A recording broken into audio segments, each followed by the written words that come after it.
তদ ঋষি দৃষ্টবান, সমস্ত সেই ঋষি যোগ বলে দর্শন করেছিলেন। তাহলে ঋষি এখানে কিন্তু নাম বলা হয়নি, হ্যাঁ, কিন্তু অনুবাদে আমাদের ব্র্যাকেটে বলতে হবে কৃষ্ণদ্বৈপায়ন। হরিদাস সিদ্ধান্ত বাগীশ অনুবাদে বলছেন সেই মহর্ষি বেদব্যাস যোগ বলে যে ছিলেন। এবারে দেখুন এই শ্লোকটাকে আবার বলছি, ইতিহাস ইতিহাস সহ ব্যাখ্যা বিবিধা শ্রুতয় অপি চ ইহ সর্বম অনুক্রান্তম উক্তম গ্রন্থস্য লক্ষণম। 50 নম্বর শ্লোক, প্রথম অধ্যায়ের আদি পর্ব। কি বলছেন এখানে? ইতিহাস এবং ব্যাখ্যার সঙ্গে নানাবিধ শ্রুতি, বিবিধা শ্রুতয় ইত্যাদি সমস্তই এই গ্রন্থে যথাক্রমে বলা আছে। উক্তম গ্রন্থস্য লক্ষণম, এবং এই গ্রন্থের লক্ষণ কি সেটাও তিনি বলে গেছেন, অর্থাৎ সেই কৃষ্ণদ্বৈপায়ন। ঠিক আছে, এখন বলছেন মহাজ্ঞানজনক এই মহাভারতকে সংক্ষেপেও বলেছেন, বিস্তারেও বলেছেন, কারণ জগতে সংক্ষেপে এবং বিস্তারে অভ্যাস পণ্ডিতদের অভিষ্ট। বলছেন বিস্তীর্য এতৎ মহৎ জ্ঞানম ঋষি সংক্ষিপ্য চ অব্রবীত ঋষি কৃষ্ণদ্বৈপায়ন। ব্র্যাকেটে লিখতে হবে বেদব্যাস ইতি উপাধি যুক্ত। এখানে শুধু বলেছেন ঋষি, কারণ আগেই বলেছেন যে তুমি এটা কে বলছে, সৌতি বলে যাচ্ছে, উগ্রশ্রবা। পরে বলবে যে কার কাছ থেকে শুনেছে, না বৈশম্পায়ন। তাহলে ঋষি কৃষ্ণদ্বৈপায়ন সমস্ত কিছু বিস্তারে এবং সংক্ষেপে বলেছেন। অব্রবীত, অকরত বলছে না, কৃতবান বলছে না। এই জন্য আমরা বলছি ব্যাস প্রোক্ত মহাভারত। ইষ্টং হি বিদুষাং লোকে সমাস ব্যাস ধারণম। সমাস মানে সংক্ষেপে, ব্যাস মানে বিস্তারে। মন্বাদি ভারতং কেচিত আস্তিক আদি তথা পরে।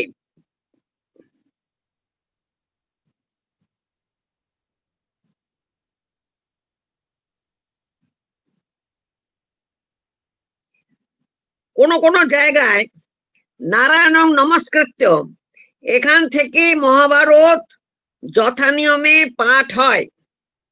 অন্য কোথাও আস্তিক উপাখ্যান থেকে পাঠ হয়, মানে একেবারে সর্পযজ্ঞ থেকে। ঠিক আছে, মন্বাদি ভারতং, ওই যে মনু সৃষ্টি সৃষ্টি করাতে বললো সৃষ্টি কথা, ওই জন্য বলে দিলাম। তাহলে এখানে কি বললেন? ভারতম কেচিত অধীয়তে।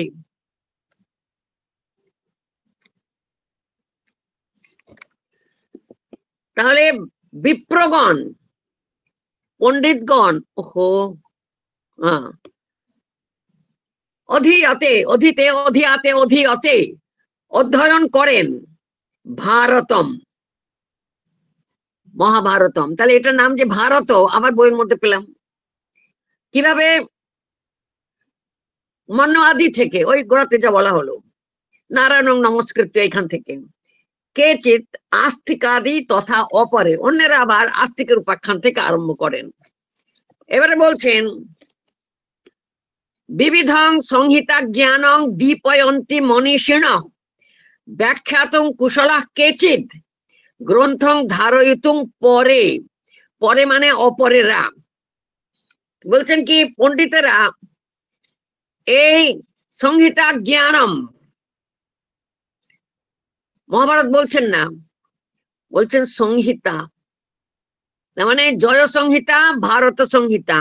তাহলে এটাও সংহিতা, 4টে সংহিতা বেদের, তাহলে পঞ্চম সংহিতা, তাই পঞ্চম বেদ। এবং এটা কোথায় পেলাম? মহাভারতের মধ্যেই পেলাম। 53 নম্বর শ্লোক, বিবিধং সংহিতা জ্ঞানম দীপয়ন্তি মনীষিণ। তাহলে এই মহাভারতের জ্ঞান কি হয়?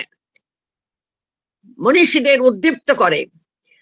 তারা কেউ ব্যাখ্যা করতে দক্ষ, কেউ আবার গ্রহণ ও ধারণ মুখস্থ রাখতে সমর্থ।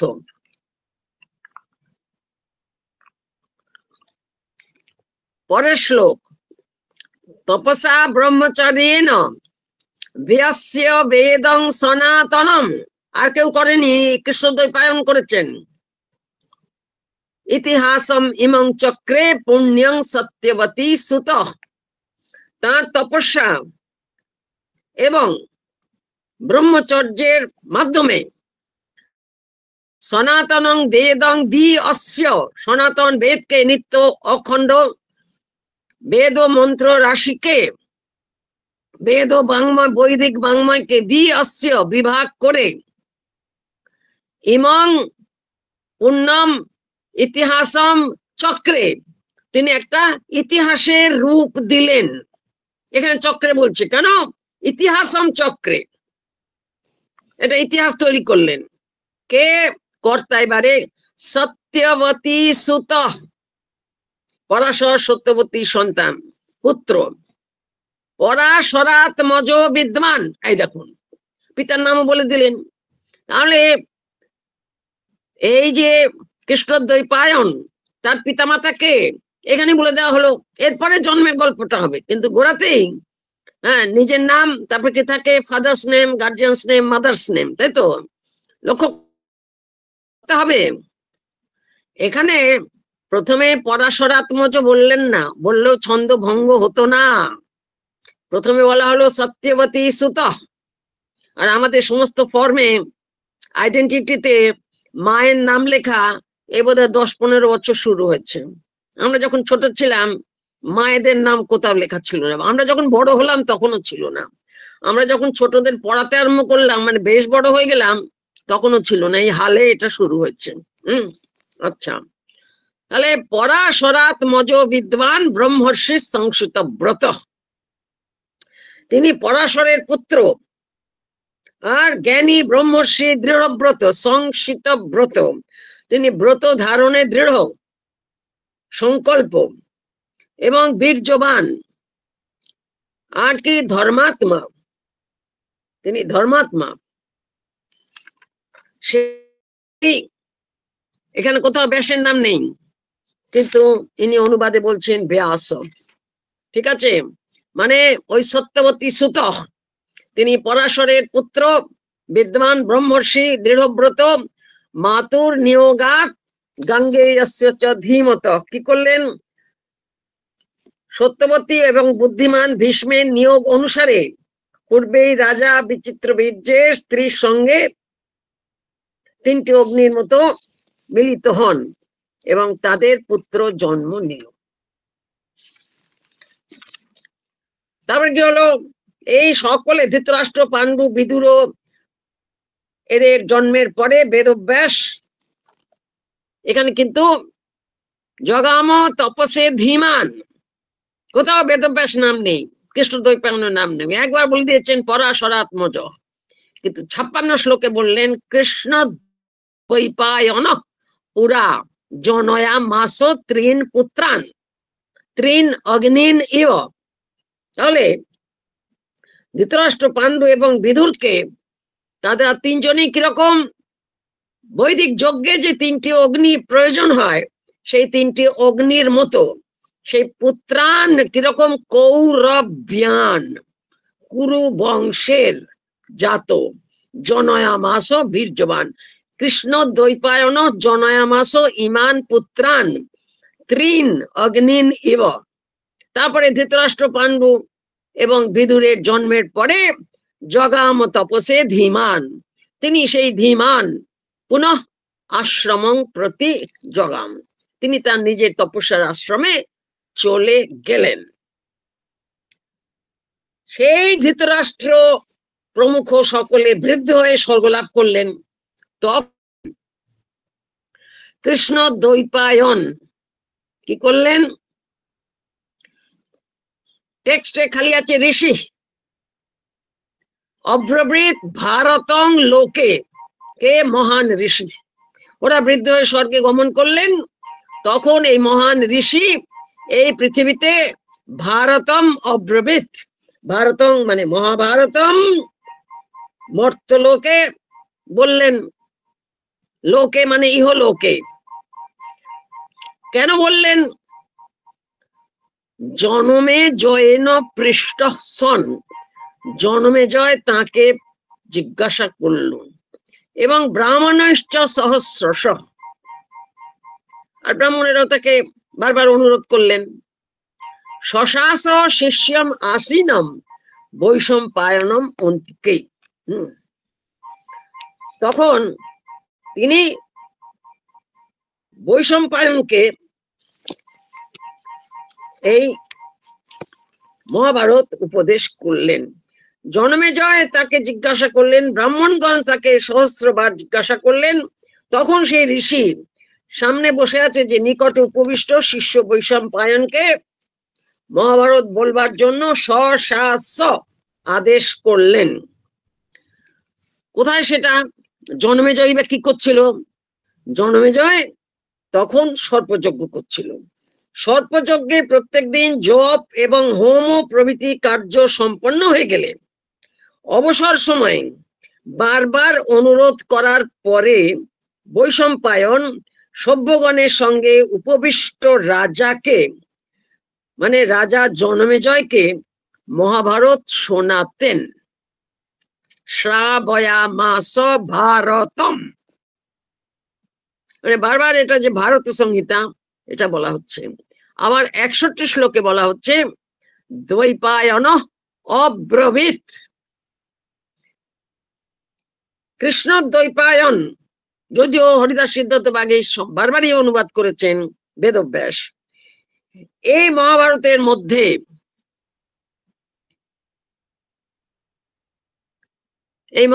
মধ্যে কথাটা নেই, এটা আমি আজকে অনুবাদ করতে গেলে ব্র্যাকেটে দেবো। কুরুবংশের বিস্তার, বিস্তারং কুরুবংশস্য গান্ধার্যা ধর্মশীলতাম, এবং গান্ধারীর ধর্ম চরিত্র।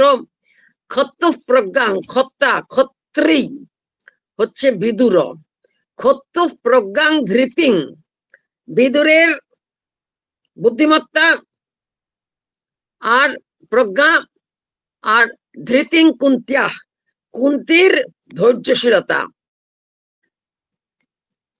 সম্যক দ্বৈপায়ন অব্রবীত, দ্বৈপায়ন এগুলো। তারপরে বলছেন কি আসলে এখানে কি হয়েছে? বাসুদেবস্য মাহাত্ম্যম পাণ্ডবানাং চ সত্যতাম দুর্বৃত্তং ধার্তরাষ্ট্রাণাম উক্তবান ভগবান ঋষি। বারো লক্ষ ঋষি ঋষি বলে যাচ্ছেন। আসলে ভগবান ঋষি কৃষ্ণ দ্বৈপায়ন কি বলেছেন? বাসুদেবস্য মাহাত্ম্যম, আর পাণ্ডবদের সততা, তারা যে সত্য পরায়ণতা, সত্যতা মানে সত্য পরায়ণতা, আর ধার্তরাষ্ট্রাণাম, ধৃতরাষ্ট্রের পুত্র দুর্যোধন প্রমুখের দুর্বৃত্ত, দুরাচরণ, দুর্ব্যবহার, এটাই প্রধান বক্তব্য। এরপর বলছেন ইদং শত সহস্রং তু শ্লোকানাং পুণ্য কর্মণাম উপাখ্যানৈ সহ জ্ঞেয়ং শ্রাব্যং ভারতম উত্তমম, বারবার ভারত। এর পরের শ্লোকে আছে চতুর্বিংশতি সহস্রিং চক্রে ভারত সংহিতাম উপাখ্যানৈর বিনা তাবৎ ভারতং প্রচ্যতে বুধৈ। হাউ, এটা সিলেবাসে রেখেছি আমরা, যে এই মহাভারত বর্তমান রূপে কি করে ধীরে ধীরে এলো। এই মহাভারত আজকে যেভাবে পড়ছ, উপাখ্যান ভাগের সঙ্গে যুক্ত করে পুণ্য কর্মনাং শ্লোকানাম শত সহস্রম জ্ঞেয়ম, এইভাবে জানতে হবে, বুঝতে হবে। কি এই পবিত্র শত সহস্র মানে 1,00,000 শ্লোক আছে, আর সঙ্গে কি আছে? উপাখ্যানই সহ, আর উত্তমং ভারতং শ্রাব্যম, এটা জানতে হবে এবং শ্রবণ করতে হবে, করাতে হবে।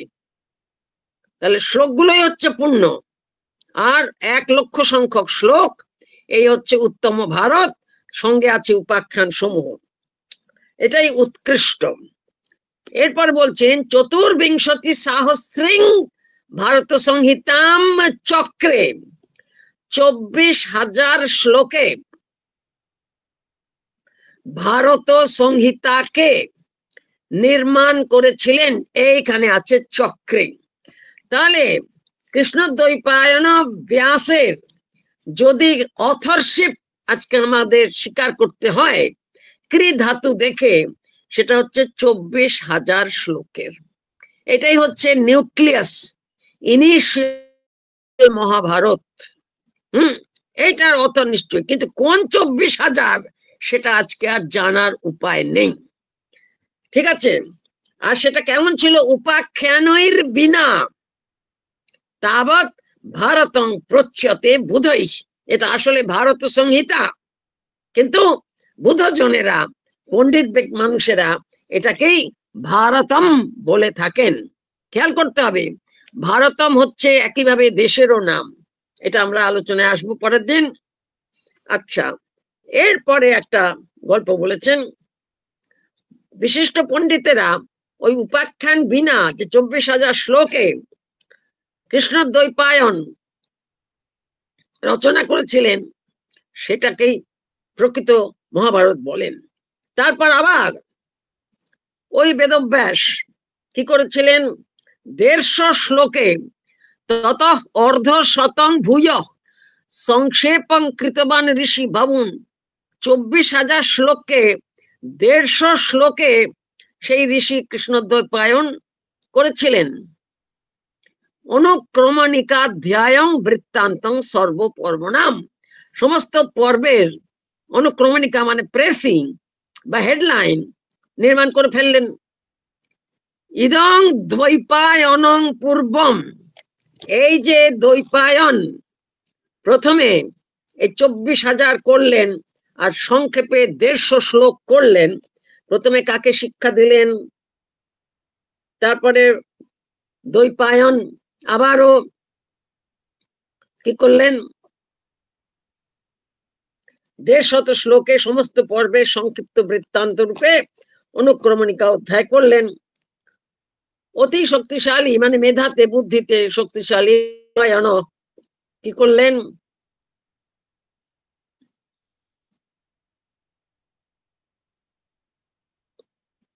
নিজের পুত্র সুখদেবকে পূর্বম, এটা ছপাটা ভুল তাই ভাবছি, ইদং বৃত্তান্তং, ঠিক আছে, দ্বৈপায়ন পূর্বম সবার আগে পুত্রম সুকম অধ্যাপয়ত, পুত্রম অধ্যাপয়ত সুকম। শক্তিশালী বেদব্যাস প্রথমেই নিজের পুত্র শুকদেবকে, এখানে বেদব্যাস নেই, টেক্সটে আছে দ্বৈপায়ন। দ্বৈপায়ন সর্বপ্রথম নিজের পুত্র সুখদেবকে এই মহাভারত পড়িয়েছিলেন, অধ্যাপয়ত। তত তারপরে অন্যান্য উপযুক্ত শিষ্যদের অন্যেভ্য অনুরূপেভ্য শিষ্যেভ্য প্রদদৌ প্রভু। তারপরে অন্যান্য উপযুক্ত শিষ্যদের কাছে তিনি সেটা বিতরণ করে দিয়েছিলেন। এরপরে আরো আছে, এরকম শোনা যায়, ষষ্ঠিং শত সহস্রাণী, 60,000 সরি 60 বার শত সহস্র মানে 60 লক্ষ শ্লোকে আরেকটি সংহিতা রচনা করেছিলেন। তারপরে 30 লক্ষ, সেই 60 লক্ষের 30 লক্ষ দেবলোকে, 15 লক্ষ পিতৃলোকে, 14 লক্ষ গন্ধর্ব লোকে এবং 1 লক্ষ মর্তলোকে প্রতিষ্ঠিত আছে। ওই যে 60 লক্ষ তৈরি করলেন সংহিতাম, হচ্ছে নারদ অশ্রাবয়ত দেবান। তো দেবতাদের প্রথম মহাভারত কে শোনালো? প্রশ্ন থাকতে পারে। নারদ, নারদ দেবগণকে, অসিত দেবল পিতৃগণকে, অসিত দেবল পিতৃন, অসিত দেবল পিতৃন গন্ধর্ব যক্ষ রক্ষাংসি শ্রাবয়ামাস বৈশুক। আর সুখদেব গন্ধর্ব যক্ষ রক্ষদের শোনালেন। আর শিষ্য ব্যাসস্য, এইবার হলো ব্যাসের নাম। শিষ্য ব্যাসস্য ধর্মাত্মা সর্ববেদ বেদাং বরঃ। বেদব্যাসের শিষ্য ধর্মাত্মা, সমস্ত বেদজ্ঞ গণের মধ্যে শ্রেষ্ঠ, বরঃ। একং শত সহস্রং তু, শত সহস্র মানে লক্ষ, একং শত সহস্র মানে 1,00,000, কি ভারতম ময়া উক্তং বই নিবোধত। ঠিক আছে, বেদব্যাসের ধর্মাত্মা শিষ্য সমস্ত বেদবিদ গণের মধ্যে অস্মিংস্ত মানুষে লোকে বৈশম্পায়ন উক্তবান। বৈশম্পায়ন মুনি এই মনুষ্য লোকে 1,00,000 শ্লোকের মহাভারত বলেছিলেন। আর আমিও আপনাদের কাছে একং শত সহস্রং তু ময়া উক্তম অদ্য ইহ মানে নৈমিষারণ্যে, আমিও এখন যা বলবো ময়া উক্তম মানে উক্তম ভবিষ্যতি, সেই 1,00,000 মানে বৈশম্পায়ন কথা বলেছেন 1,00,000। আর সেটাই আবার শুনেছে কে? এই সৌতি উগ্রশ্রবা। সেইটাই সে বলছে ঋষিদের নৈমিষারণ্যে, যে আমি সে যা শুনেছি বৈশম্পায়নের কাছে, সেটাই এখন আমি আপনাদের কাছে বলবো। এখন বৈশম্পায়নের কাছে শুনলো কখন? ওই জনমেজয়ের সর্পযজ্ঞে, যেখানে বৈশম্পায়নকে গোটা মহাভারত পড়ার জন্য আদেশ করেছিলেন গুরু কৃষ্ণদ্বৈপায়ন বেদব্যাস। ওইখানে শুনে উগ্রশ্রবা উপনিষদে গুরুহার্থ যিনি অবধারণ করেছেন মনে করে রেখে দিলেন। তারপরে অনেক জায়গায় ঘুরে টুরে নৈমিষারণ্যে গেলেন, ঋষিরা বললেন আরে বাপরে তুমি তো অনেক ঘুরে টুরে এসেছো, এখন বলো। এরপরে একটা ছোট ইন্ট্রোডাকশন 71-72 শ্লোকে বলছেন, দুর্যোধন হচ্ছে একটা ক্রোধময় মহাবৃক্ষ। দুর্যোধন মন্যুময় মহাদ্রুম, মন্যু মদন্ত নয় জফলার অসুকার মানে হচ্ছে ক্রোধ। স্কন্ধ কর্ণ, সেই ক্রোধে যে বৃক্ষ, তার গাছের স্কন্ধ, গাছের কাঁধ বোঝেন তো, যেখান থেকে ডাল বেরোয়, কাণ্ডে মূল কাণ্ড থেকে যখন ডাল বেরোয় সেটাকে বলে গাছের কাঁধ। কর্ণ হচ্ছে তার কাঁধ। আর শকুনি তস্য শাখা, শকুনি হচ্ছে সেই ক্রোধময় বৃক্ষের শাখা, শাখা প্রশাখা। দুঃশাসন পুষ্প ফলে সমৃদ্ধে, দুঃশাসন হচ্ছে সমৃদ্ধ, ফুলে ফেপে ওঠা পুষ্প এবং ফল। আর মূলং রাজা ধৃতরাষ্ট্র, আর সেই গাছের মূল কোথায়? ক্রোধময় মহাদ্রুম, দ্রুম মানে গাছ, মহাবৃক্ষ তো বললেন, তো গাছের শেকড় কোথায়? ধৃতরাষ্ট্র, তিনি কেমন? অমনীষী, অপ্রাজ্ঞ, প্রজ্ঞাহীন, অবিবেচক।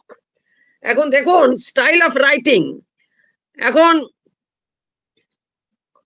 বিশেষ করে সাংবাদিকতায় বা আধুনিক বাংলায় কোনোটাকে জোর দিতে গেলে বাক্যের গোড়ায় বলা হয়, আর বাক্য যদি দীর্ঘ হয়ে যায় তখন শেষ করার জন্য সব থেকে গুরুত্বপূর্ণ কথাটা যেটা আমি জোর দিতে চাইছি বাক্যের শেষে বলা হয়। 3 দিনের সফরে আজ কেরলে উপস্থিত হলেন রাষ্ট্রপতি দ্রৌপদী মুর্মু। যদি বলতো রাষ্ট্রপতি দ্রৌপদী মুর্মু 3 দিনের সফরে আজ কেরালায় উপস্থিত হলেন, তার থেকেও বেশি জোরদার হবে যদি শেষকালে যাই। প্রথমে বললাম 3 দিনের সফর, কোথায়? গুজরাট বা কেরল বা কোথাও, বা বৎসোয়ানা। তারপরে কে গেল সেটা সবার শেষে বললাম, কানে থাকবেন। তারপরে বলছেন পাল্টা উল্টো দিকে কে আছে? যুধিষ্ঠির ধর্মময় মহাদ্রুম। আর যুধিষ্ঠির হচ্ছে একটা মহাবৃক্ষ, কিরকম? ধর্মময়, তার স্বরূপ হচ্ছে ধর্মময়। প্রত্যয়টা এখানে স্বরূপ অর্থে, ক্রোধ স্বরূপ মহাবৃক্ষ হচ্ছে দুর্যোধন, ধর্মস্বরূপ মহাবৃক্ষ হচ্ছে যুধিষ্ঠির। আর স্কন্ধ, সেই ধর্মস্বরূপ যে মহাবৃক্ষ যুধিষ্ঠির, তার স্কন্ধ হচ্ছে অর্জুন, যেখান থেকে ডালপালা বেরোচ্ছে। আর শাখা কি? ভীমসেন। আর পুষ্প ফল কি? সমৃদ্ধ পুষ্প ফল হচ্ছে মাদ্রির 2টি পুত্র। মূল কোথায়? এই ধর্ম বৃক্ষের মূল কোথায়? মূলং কৃষ্ণ, মূল হচ্ছেন শ্রীকৃষ্ণ। ব্রহ্মচ, আর ব্রহ্ম, আর ব্রাহ্মণাশ্চ। ব্রহ্ম মানে বেদ, আর ব্রাহ্মণ মানে যারা সেই বেদ মন্ত্র ব্রহ্ম রক্ষা করছেন অধ্যয়ন অধ্যাপনা যজন যাজনের মাধ্যমে। আচ্ছা, এই ব্যাখ্যা টিকাকারেরা দিয়েছেন খুবই সুন্দর।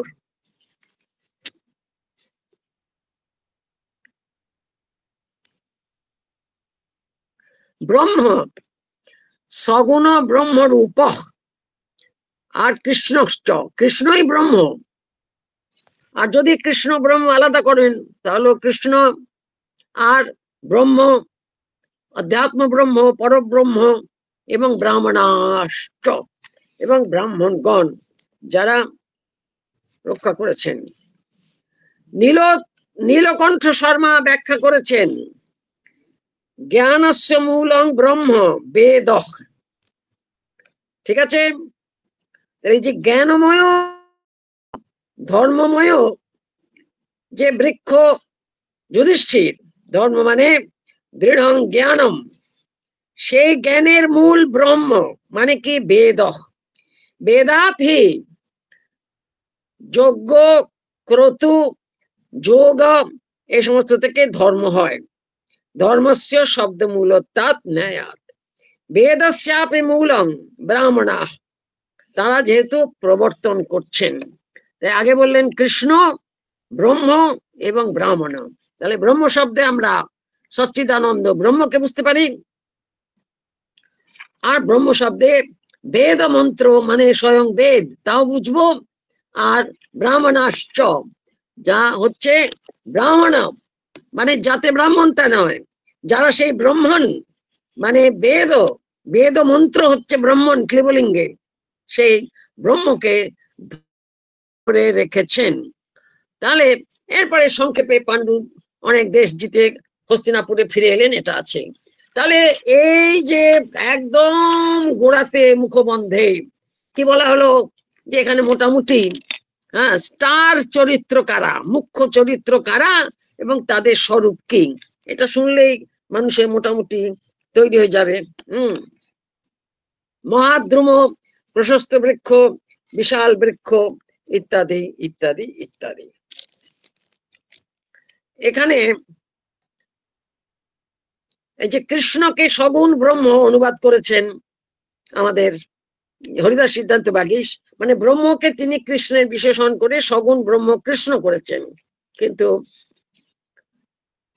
নীলকণ্ঠ শর্মা সেটা করছেন না। কৃষ্ণ ব্রহ্ম ব্রাহ্মণাশ্চ তিনটে পদ ধরেছেন। আচ্ছা, যাই হোক, এরপরে আমি কুরু বংশের জন্ম, তার আগে ভরতের বংশের জন্ম, দুষ্যন্ত শকুন্তলা, সেখানে যাব। আমি 5 মিনিট গ্যাপ নিচ্ছি, আমাকে একটু জল খেতে হবে।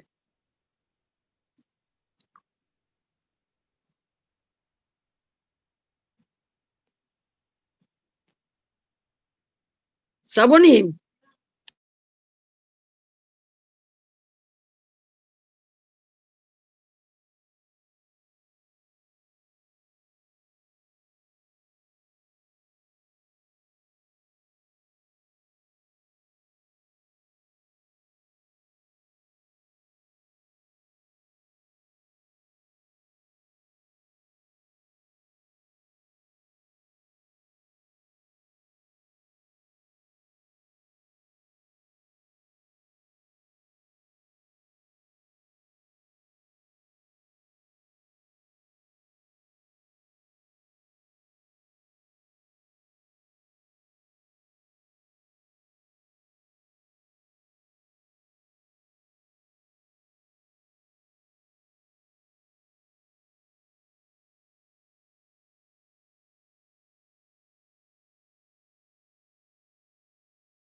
হ্যালো,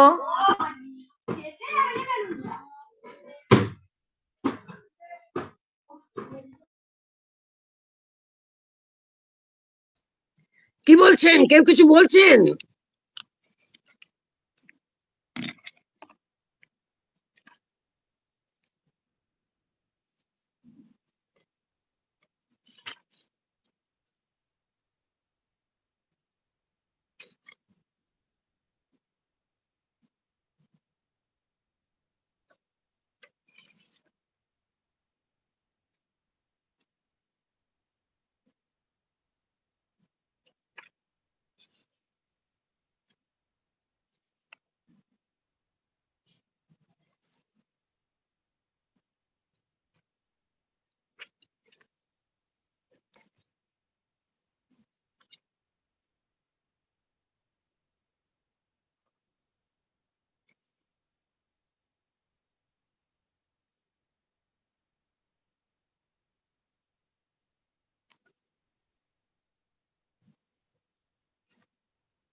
আচ্ছা, শুরু করছি। দর্শন অনুগীতা। এখানে সর্বত্র আগাগোড়াই অধ্যাত্ম জ্ঞান,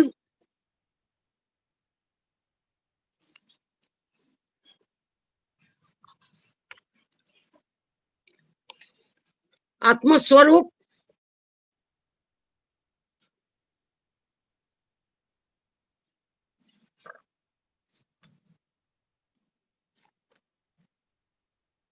এবং এই যে লৌকিক জগৎ, তার সঙ্গে পরমাত্মার কি সম্পর্ক, দুটোর মধ্যে তফাৎ কি, এটা বোঝার একটা ব্যাপার আছে।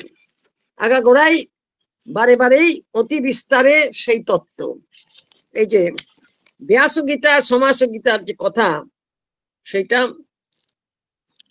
মনে রাখতে হবে।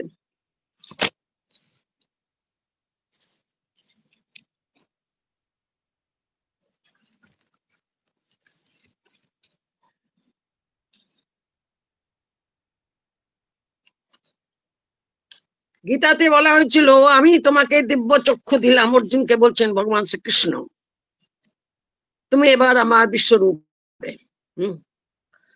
এখানে বলছেন সিদ্ধ পুরুষেরা দিব্য চক্ষু দিয়ে দেহ থেকে নির্গমন কালে যোনি প্রবেশের পর জন্ম সময়ে এই প্রকারেই জীবকে দেখতে পান। এবং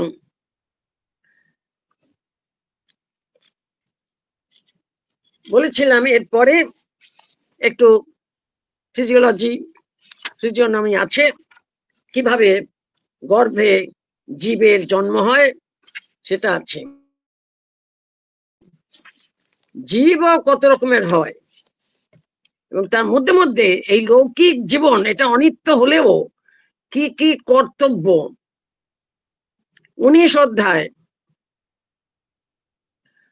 15, 16, 17, 18 বলছেন কি,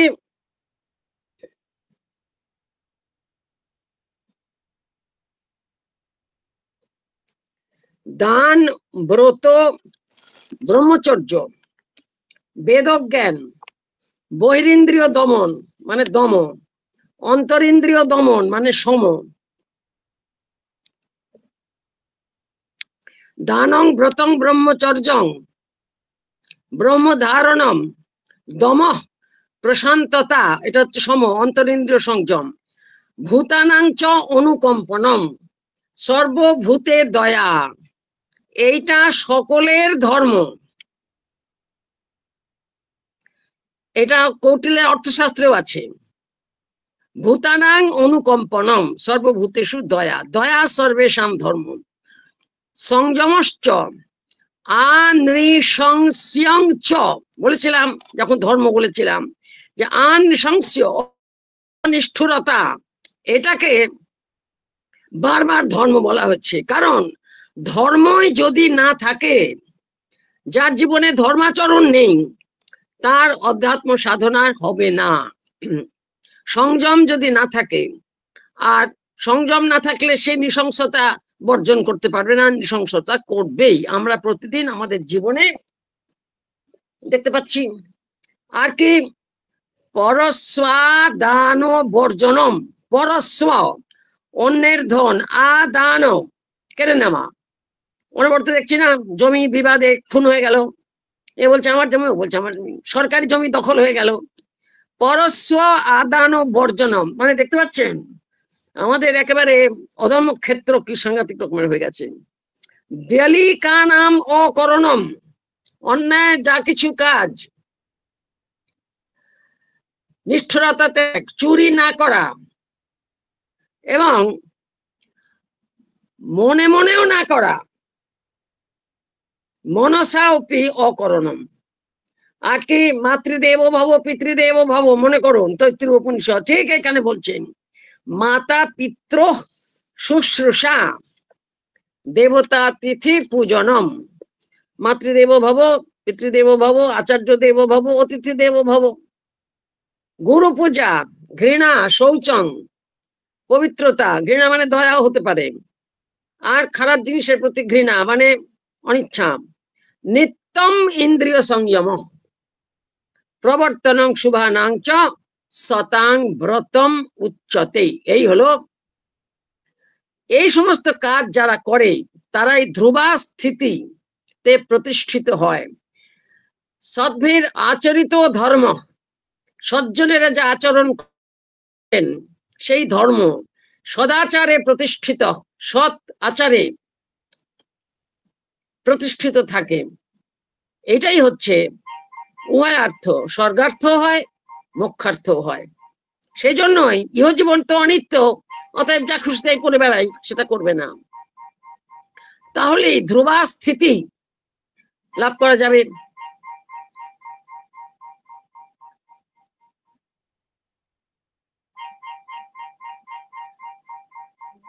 তেষু তৎকর্ম নিক্ষিপ্তং যহ স্বধর্ম সনাতন, সেইটাই হচ্ছে সনাতন ধর্ম। আর সবকিছু সংসরতি নষ্ট হয়ে যায়। আর কে সেই পরম, জয়া সর্বম ইদং ব্যাপ্তম ইয়াং লোকে পরমাং বিদুঃ। তাহলে যে মায়া এই সমস্ত কিছুকে ব্যাপ্ত করে রেখেছে,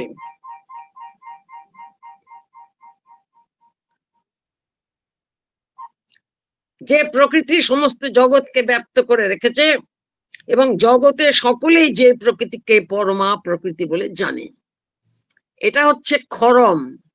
ইদং তৎ খরম ইত্যুক্তম, যেটা ঝরে পড়ছে মানে অনিত্য। পরং তু অমৃতম অক্ষরম, কিন্তু যেটা অক্ষর সেটা হচ্ছে অমৃত, মরণশীল নয়। কিন্তু জগতের কারণ তিনি গড়াতে বলেছে, এখানেও আবার বারবার বলছে যা কিছু দুঃখ যা কিছু সুখ সবটাই সেই পরার্থ। চৈতন্যম সেটাই হচ্ছে শাশ্বতম, অব্যয়ম, জ্ঞানম উত্তমম। বলার দরকার নেই, মানে বোঝাই গেছে। অরূপম, অনভিজ্ঞেয়ম, অগন্ধম, অরসস্পর্শম, অশব্দম, অপরিগ্রহম, আত্মবন্ধ বিনির্মোক্ষং করতি অচিরাত এব।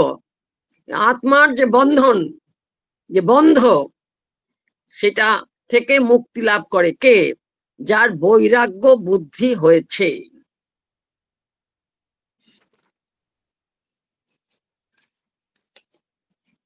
আর সে তখন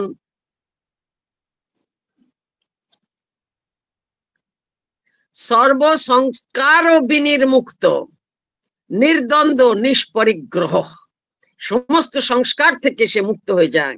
তার মনে আর কোনো সংশয় থাকে না, তার আর কোনো পরিগ্রহ, গ্রহণ, জড়িয়ে পড়া, আসক্ত হওয়ার কোনো ব্যাপার থাকে না। তিনি বিমুক্ত সর্বসংস্কারই তত ব্রহ্ম সনাতনম, তিনি ব্রহ্মস্বরূপ লাভ করেন। পরম আপনতি সংশান্তম, সংশান্ত শব্দ চয়ন দেখুন, প্রশান্ত নয়, মানে সম্যক রূপে শান্ত, অর্থাৎ আর কোনো অশান্তি নেই, কোনো কর্ম চাঞ্চল্য নেই। অচলম, নিত্যম, অক্ষরম, মনে হচ্ছে উপনিষদ শুনছি। অতঃপরং প্রবক্ষ্যামি যোগশাস্ত্রম, এরপরে যোগশাস্ত্র বলেছেন।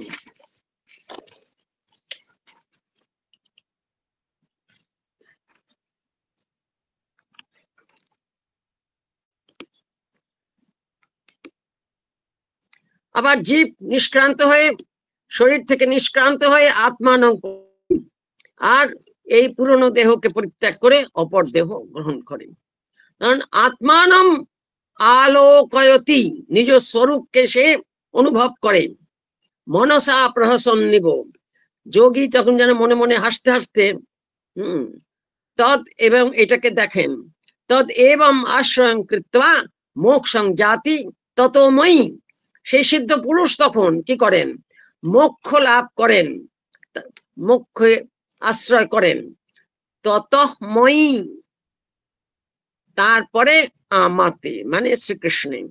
ইদং সর্বরহস্যং ময়া প্রোক্তম, এটাই আমি সবটা বললাম।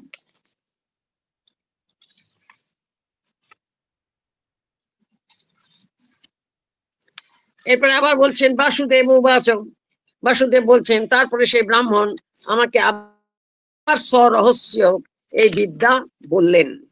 সুরহস্যম ইদং প্রোক্তম দেবানাং ভরতর্ষভ, অতি গভীর রহস্যময় এই তত্ত্ব।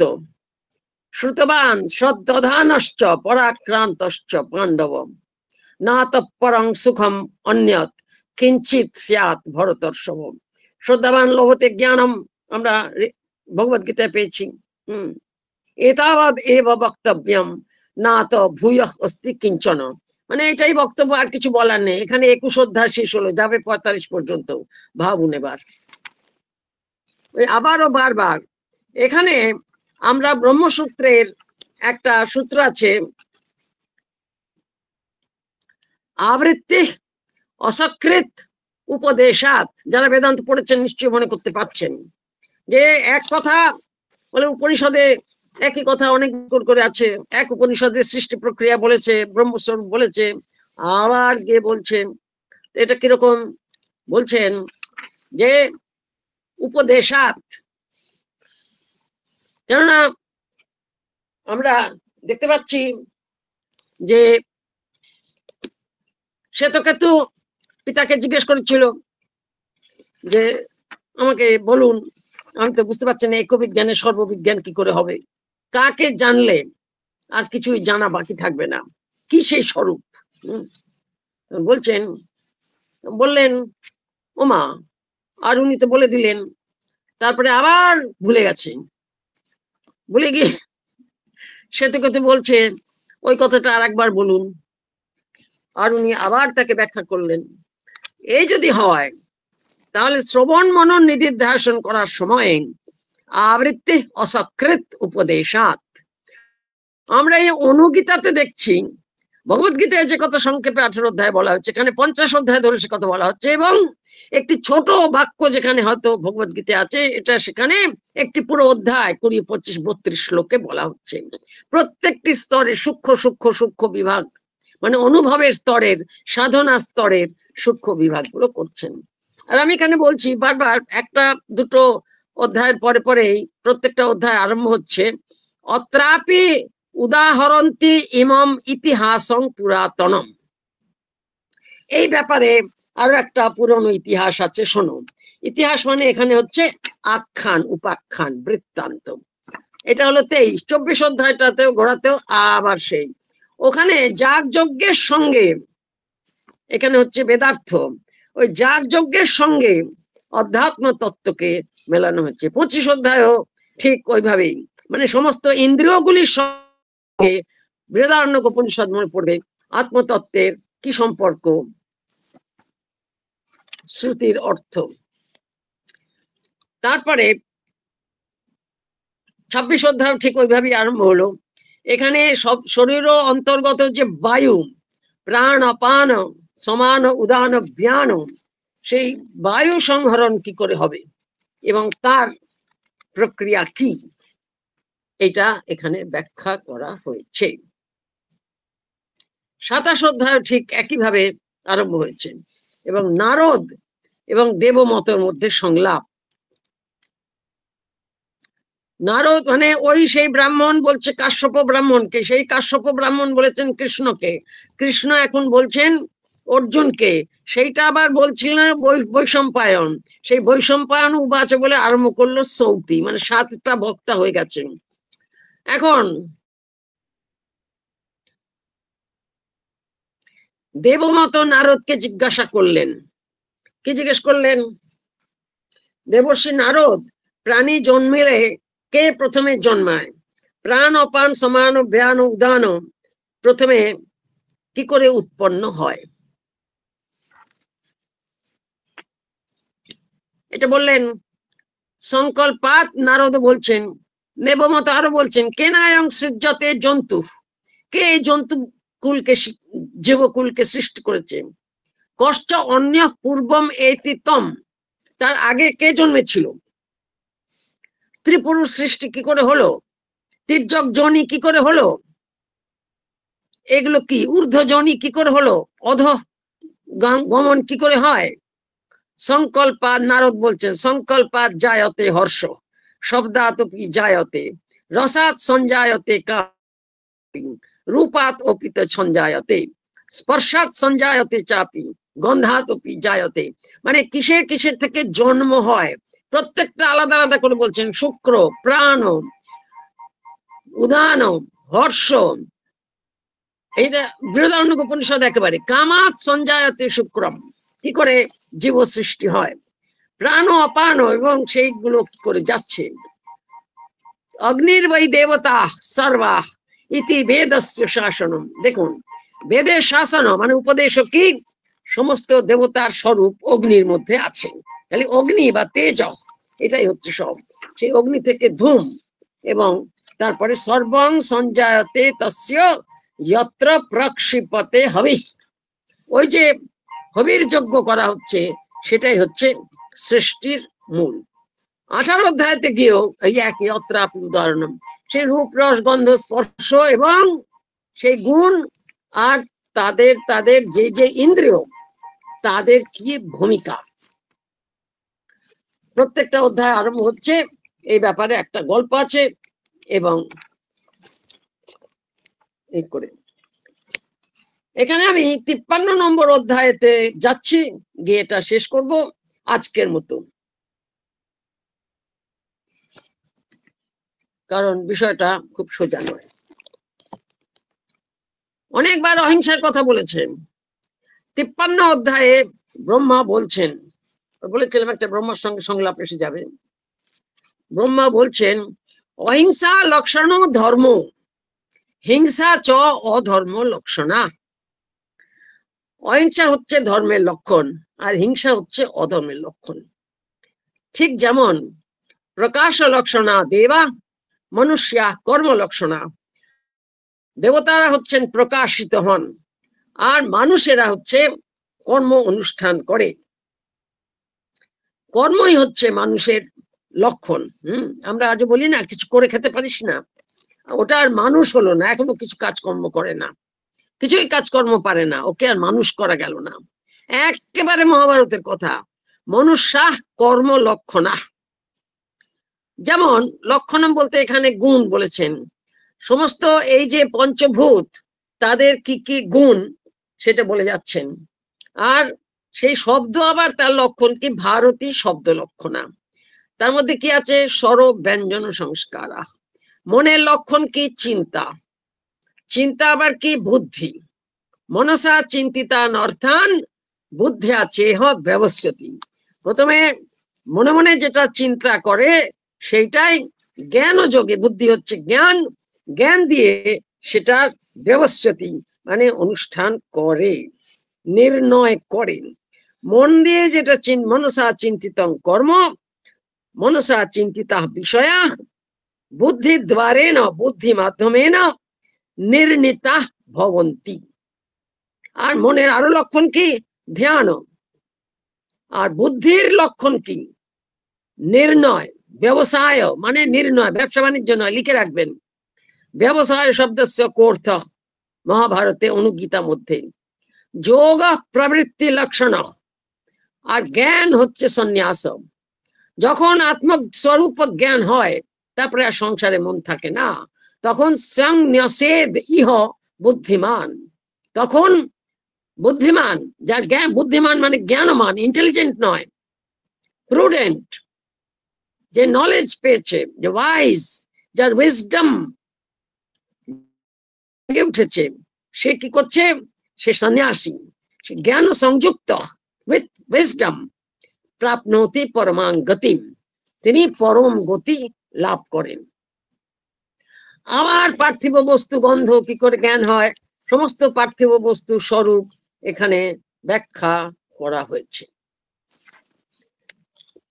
গ্রহাদি, ইন্দ্রিয় ইত্যাদি ইত্যাদি, অর্থাৎ সমস্ত জাগতিক বিষয় এখানে বলা হয়েছে। আচ্ছা, আমি 60 অধ্যায়ের একটা খুব সুন্দর আছে, আর একটা জায়গায় খুব সুন্দর আছে, কঠোপনিষদে আমরা পেয়েছি না, দ্বা সুপর্ণা সজুজা সখায়া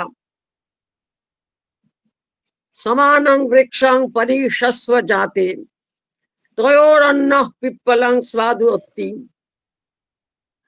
অনশনন অন্য অভিচাক। একই গাছে দুটো পাখি বসে আছে, তার মধ্যে একটা বসে বসে গাছের পাকা ফল খাচ্ছে, আর অন্যটা কিছু না খেয়ে তাকিয়ে দেখছে, কিছু বলছেও না। হ্যাঁ, খাচ্ছিস কেন, এটা অনিত্য, খাস না, পেট খারাপ হবে। না, ওসব কিছুই বলছে না।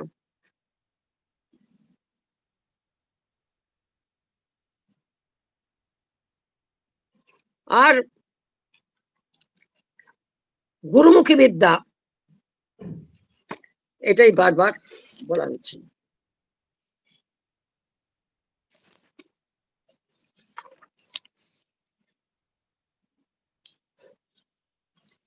আরো এক জায়গায় 62 অধ্যায় 2 নম্বর শ্লোকে বলছেন, অহিংসা সর্বভূতানাম এতৎ কৃত্যতমং মতম। সমস্ত প্রাণীর প্রতি অহিংসা, এটাই হচ্ছে কৃত্যতম মানে শ্রেষ্ঠ কর্তব্য। আর কি, এতৎ পদম অনুদ্বিগ্নং বরিষ্ঠম ধর্ম লক্ষণম। বরিষ্ঠ মানে শ্রেষ্ঠ, শ্রেষ্ঠ ধর্ম হচ্ছে অহিংসা। আর জ্ঞানং নিঃশ্রেয়স, জ্ঞান হচ্ছে নিঃশ্রেয়স, ইতি আহুর বৃদ্ধা নিশ্চিত দর্শিন। তস্মাৎ জ্ঞানেন শুদ্ধেন মুচ্যতে সর্ব কিল বিষয় কে জীব। সুতরাং সেই জ্ঞান মানে আত্মজ্ঞান, শুদ্ধ জ্ঞানেই, তার মাধ্যমে জ্ঞানের পথেই সর্বকিল বিষয়, সর্বপ্রকার পাপ থেকে মুক্ত হয় জীব। আর যারা পর, তারা তো নাস্তিক বৃত্তি, তারা হিংসা করেই যাচ্ছে, তাদের জ্ঞান হচ্ছে না। সুতরাং যে ধীরা সাধু দর্শিন শ্রদ্ধানা, যারা শ্রদ্ধাবান, যারা ধীর বুদ্ধিযুক্ত, ধী মানে বুদ্ধি, সাধু দর্শিন সৎ পথে ধর্মপথে থাকেন, সুতরাং তারা আর কেউ জন্মগ্রহণ করেন না, মোক্ষ লাভ করেন। অন্যরা কি করে? ইন্দ্রিয় বশগামী হয়ে বারবার জন্মতে থাকে। এবার সেইটা বলছি, দ্বাবিমৌ পক্ষিণৌ নিত্য, ওখানে ছিল সুপর্ণ, বৈদিক প্রয়োগ সুপর্ণা। দৌ ইমৌ দ্বাবিমৌ পক্ষিণৌ, দুটো পাখি, পক্ষিণ শব্দ, নিত্য সবসময়, সংক্ষেপৌ চাপি অচেতন, এতাভ্যাং তু পরো যঃ অন্য চেতনাবান স উচ্চতে। এই যে দেহরূপ বৃক্ষ, সর্বদা মন এবং প্রাণ, এই দুটো পাখি আছে, তারা কি করে? সূক্ষ্ম এবং অচেতন, এ দুটো থেকেও যারা ভিন্ন এবং শ্রেষ্ঠ, পরঃ, এতাভ্যাং তু পরঃ ভিন্ন, যো অন্য, এতাভ্যাম যহ অন্য, স পরঃ, এতাভ্যাং পর নয়, যহ এতাভ্যাম দ্বাভ্যাং পক্ষিভ্যাম অন্য, যে এই দুটো পাখির থেকেও আলাদা, স পরঃ, সেই হচ্ছে শ্রেষ্ঠ। কেন? সচেতনাবান, যেহেতু সে চেতনাবান। তাহলে অচেতন দেহ, জ্ঞান রহিত, এই দেহে থেকে জীবাত্মা সচেতন হন, তার বুদ্ধি এই সকল বিষয় জ্ঞান করেন, এবং তিনি সত্ত্ব প্রভৃতি সমস্ত গুণ অতিক্রম করে ক্ষেত্রবিদ হয়ে, ক্ষেত্রজ্ঞ হয়ে সকল পাপ থেকে মুক্ত হন। মুচ্যতে সর্ব পাপৈঃ। এরপরে ছান্দোগ্য উপনিষদে আছে কত প্রকার জীব হয়। 4 প্রকারের জীব হয়, পরের দিন আমি জিজ্ঞেস করব। আর সবচেয়ে অনিত্য 55 অধ্যায় বলা হচ্ছে সর্বে ক্ষয়ান্তঃ নিচয়াঃ, সমস্ত বস্তুই ক্ষয় হয়, পতনান্তঃ সমুচ্ছ্রয়াঃ, সমস্ত উন্নতিরই পতনে গিয়েই সমাপ্তি ঘটে। হ্যাঁ, রোজ দেখতে পাচ্ছি, আজকে এ বেড়ে গেল, জয় হলো, পরের দিন তার হার হলো। সংযোগাশ্চ বিয়োগান্তাঃ, যে কোনো মিলন শেষে আছে বিচ্ছেদ। মরণান্তং চ জীবিতম, আর সমস্ত জীবনের শেষে কি আছে? মৃত্যু। ভগবদ্গীতা কি বলা হয়েছে? জাতস্য হি ধ্রুব মৃত্যু, ধ্রুবং জন্ম মৃতস্য চ, তস্মাদ অপরিহার্যে অর্থে নত্বং শোচিতুম ইচ্ছসি। সর্বং কৃতং বিনাশান্তম, সমস্ত কর্মেরই বিনাশ হয়, সমস্ত সঞ্চয়েরই শেষ হয়, সমস্ত কার্যেরই বিনাশ হয়। জাতস্য মরণং ধ্রুবম, যে জন্মেছে, যে জাত, তার জীবনে আর কি ঘটবে না ঘটবে সবটাই অনিশ্চিত। ডাক্তার হবে না ইঞ্জিনিয়ার হবে, লম্বা হবে না পেটে হবে, মোটা হবে না রোগা হবে, কত বড় চাকরি করবে, কোথায় বিয়ে হবে, অসুখ বিসুখ কখন কি করবে, কে চিকিৎসা, সব কিচ্ছুই জানা নেই। একটা জিনিস জানা আছে, ধ্রুবং মরণম, মৃত্যুটা নিশ্চিত। অশাশ্বতং হি লোকে অস্মিন সদা স্থাবর জঙ্গমম, যা কিছু স্থাবর, যা কিছু, এই কথাটা অনেকবার আছে, বারবার বারবার লিখে রাখুন। আবৃত্তি অসকৃত উপদেশাত, স্বয়ং ভগবদ গীতার মধ্যেই অর্জুন শ্রীকৃষ্ণকে একই প্রশ্ন আবর করেছেন, আর এখানে বারবার নানা জনের মুখে একাধিক সংঘের মধ্যে এই বিষয়টাকে বিস্তরেণ পরিব্যাপ্ত করা হয়েছে। অশাশ্বতং হি সদা স্থাবর জঙ্গমম, নিশ্চিত ভাবে হি অবধারণে সমস্ত স্থাবর জঙ্গম যা কিছু এই লোকে আছে, ত্রিভুবনে আছে, সবটাই হচ্ছে অশাশ্বত, অনিত্য। অতএব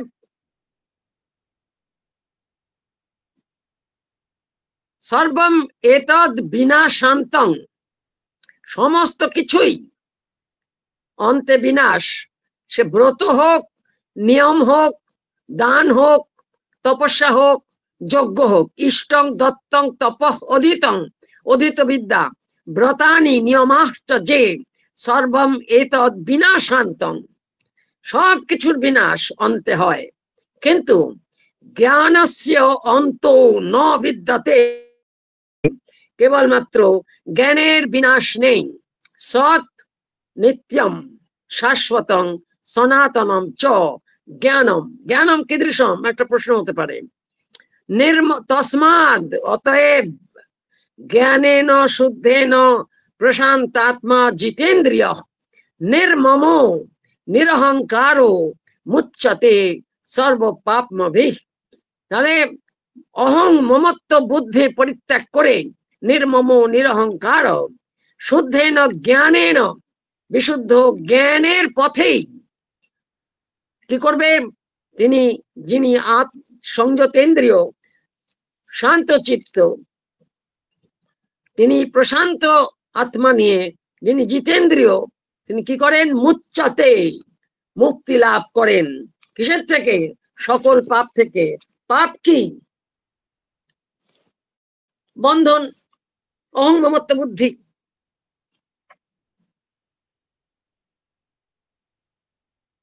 আর জ্ঞানম অস্য হি ধর্মজ্ঞা প্রাপ্তং জ্ঞানবতাম ইহ, সেই যে নিত্য জ্ঞান, সেই যে নিত্য স্বরূপ পরমাত্মা, আত্মস্বরূপ, সচ্চিদানন্দ স্বরূপ, তাকে জ্ঞান করেই তমেব বিদিত্বা অতি মৃত্যুমেতি নান্যঃ পন্থা বিদ্যতে অয়নায়, জ্ঞানমস্য হি ধর্মজ্ঞা প্রাপ্তং জ্ঞানবতাম ইহ। এই সংসারে সেই জ্ঞানী যারা ধর্মজ্ঞ, যারা সদাচারী, তারাই অর্জন করেন এবং মুক্তি লাভ করেন। আজকে এই পর্যন্ত করেই থামলাম। এতক্ষণ কথা বলা খুবই কষ্টকর। আপনাদের কারো কিছু বলার থাকলে বলতে পারেন। আপনারা শুনতে পেয়েছেন তো আমার কথা? আচ্ছা, বোঝা গেল। এখন আর আওয়াজের গন্ডগোল হচ্ছে না। এখন বলুন, আপনারা কেউ কিছু বলতে চাইলে বলুন। হ্যাঁ ম্যাডাম, আমি দেবশ্রীতি বলছিলাম। হ্যাঁ বলুন। ম্যাডাম, আপনি বললেন প্রত্যেকটি অধ্যায়ে একটি করে গল্প রয়েছে, সেই গল্পগুলো একটা সংলাপ রয়েছে। আচ্ছা, একটা গল্প আছে, সেই গল্পটা বিবৃত হয়েছে সংলাপের মাধ্যমে, নারদ আর দেবতম, এরকম আরো দুজন। ঠিক আছে, কাদের কাদের সংলাপ আছে পরের দিন একটা জট ডাউন করে দেবো। বুঝতে পেরেছেন? হ্যাঁ ম্যাডাম। ইতিহাসম ইমং